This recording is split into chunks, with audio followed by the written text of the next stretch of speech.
ইসলাম সম্পর্কে যে basic knowledge ওইটাও চলে গেছে। আমরা তাদেরকে বুঝিয়েছি। 2 মাস আমি ওই এলাকায় ছিলাম, আলহামদুলিল্লাহ আমাদের হাতে প্রায় 40 জনের মতো তারা মুসলমান হয়েছে। এবং সেখান থেকে আমরা ইতালি গিয়েছিলাম। আমার কথাগুলো একটু ক্রস হচ্ছে, আমি কম্বাইন করে বোঝানোর চেষ্টা করছি যে যেটা বিদেশে চলতো এটা এখন বাংলাদেশে কিভাবে চলছে।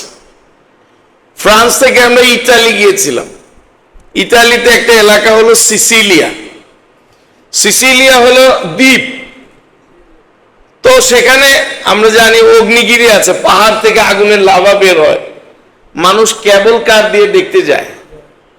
তো ওই এলাকায় আমরা গিয়েছি প্রায় 1600 ফিট উপরে পাহাড়ে। সেখানে গিয়ে দেখলাম আমাদের বাংলাদেশের নোয়াখালীর এক মাওলানা সে মসজিদ বানাইছে। নোয়াখালীরা কিন্তু ভেরি পাওয়ারফুল।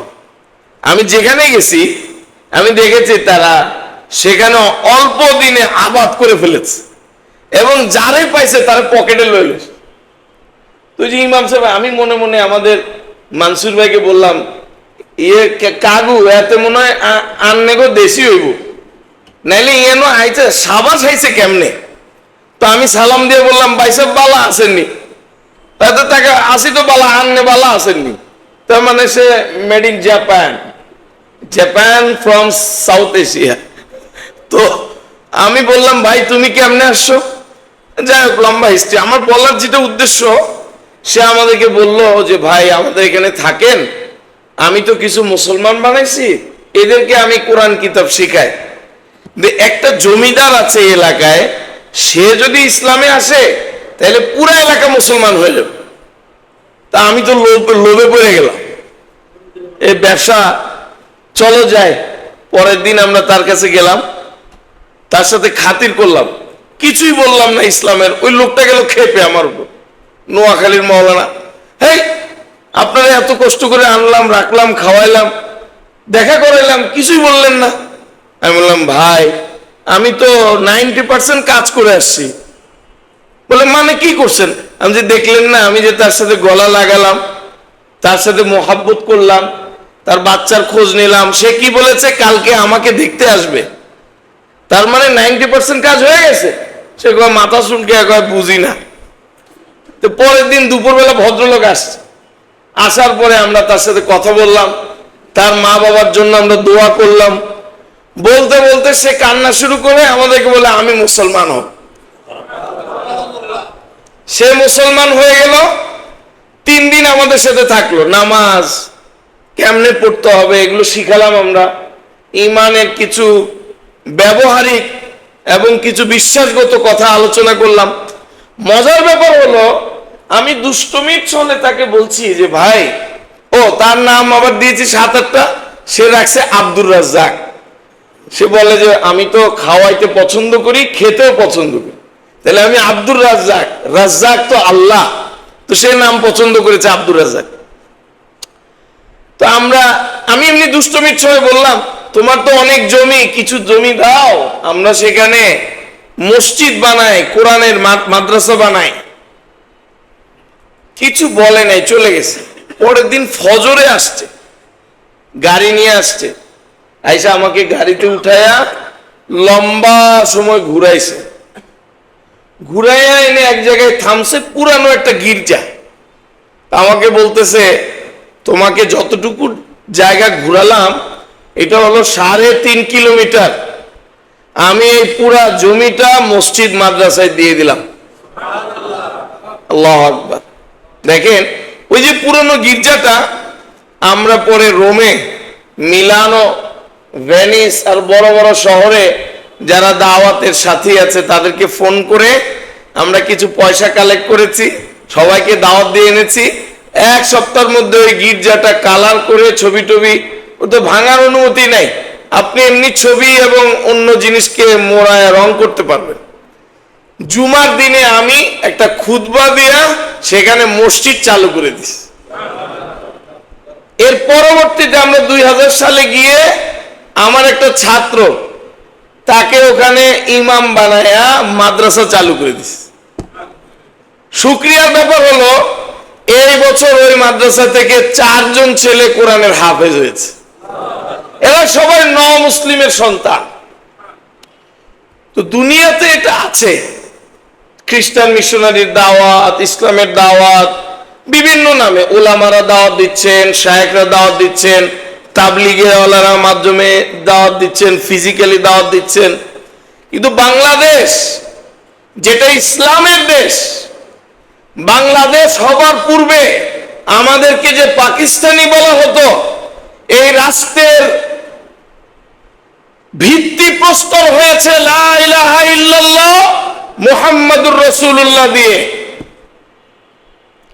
এই রাষ্ট্রে যখন আমরা স্বাধীন হলাম 71-এর পরে 74 পর্যন্ত, আপনি গুগলের ইতিহাসও যদি নেন তাহলে অনলি 34,000 খ্রিস্টান বাংলাদেশে ছিল 1974।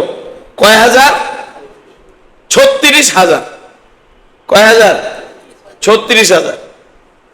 এই 36,000 খ্রিস্টান, এখন আপনি গুগলে সার্চ করেন, বাংলাদেশে খ্রিস্টান হলো 7 লক্ষ।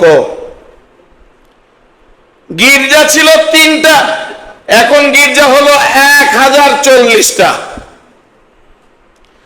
বাংলাদেশ মসজিদের দেশ। বাংলাদেশের যে ক্যাপিটাল ঢাকা, ঢাকার পূর্ব নাম হলো মদিনাতুল মাসাজিদ। বলেন, আরবিটা বলেন আমার সাথে, মদিনাতুল মাসাজিদ, মসজিদের শহর।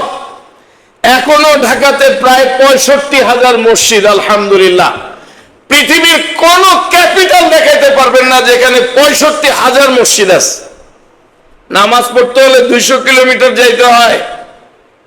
কিন্তু আল্লাহ তাআলা ঈমান আর ইসলামের বরকতে এই দেশটাকে মুসলমানের দেশ, মসজিদের দেশ, কোরআনের দেশ, আজানের দেশ বানিয়েছে, যেখানে আজানে সূর্য ওঠে, আজানে সূর্য ডুবে। এই দেশে খ্রিস্টান মিশনারির তৎপরতা, এনজিওর নামে, খেদমতের নামে, ওই যে 90 চর, সেখানে 1600 ফ্যামিলিকে একজন ডাক্তার খ্রিস্টান বানিয়েছে। নাউজুবিল্লাহ বলেন। আমি নিজে ওই জায়গায় 6 মাস ছিলাম। পরে আমি তো ছোট মানুষ, পারি না, আমার নামে দিল মামলা। ডিসি সাহেব আমারে ডাকলো, ডাইকে তো মৌলবি দেখলে তো সবাই একটু বলে, মৌলবি আর এত কি, মৌলবি একটা টিপ দিলে টমেটোর রস বাইর হয়ে যাবে। আমাকে নিয়ে আচ্ছা মতো শাসালো, আমি চুপ করে থাকলাম। আমাকে বলে, কিছু বলেন না কেন? আমি বললাম, কি বলবো, মনে মনে তওবা করছি।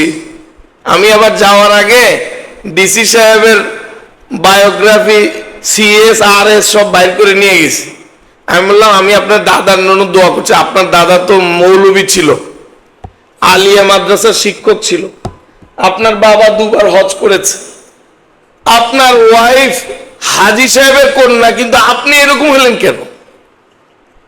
এখন আর ডিসি কথা কয় না, আপনি দেখি সব খবর রাখে। আমি বললাম, মৌলবি আরশের খবর রাখে, আপনার খবর রাখতে পারবে না? পরে এখন আমারে বেকায়দা আমারে গাছে কথা, যান আপনি আপনার কাজ করেন, আমি দেখবনি। তা আমি বললাম, ওই যে মামলা টামলা করে, আমি দেখবনি, যা। এখানে আমি 6 মাস ছিলাম। পরবর্তীতে আমাদের এই যে তরফদার সাহেব রাজুকের স্টেট মেম্বার ছিলেন, আমি ওনাকে রিকোয়েস্ট করে, ওনার আবার নানা বাড়ি ওখানে, ওই যে আশেক মাহমুদ কলেজ যে জামালপুরে, ওইটা আশেক মাহমুদ হলো ওনার নানা, তরফদার সাহেবের। তো উনি এটা করেছেন, ওনাকে আমি নিয়ে গেলাম, নিয়ে ওনার হেল্প নিয়ে আমরা 6 মাস থেকে এই 1600 পরিবারকে 1 by 1 আমি তাদের ঘরে ঘরে গিয়ে তাদেরকে কালেমা পড়ে তওবা করে আবার ইসলামে ফেরত এনেছি।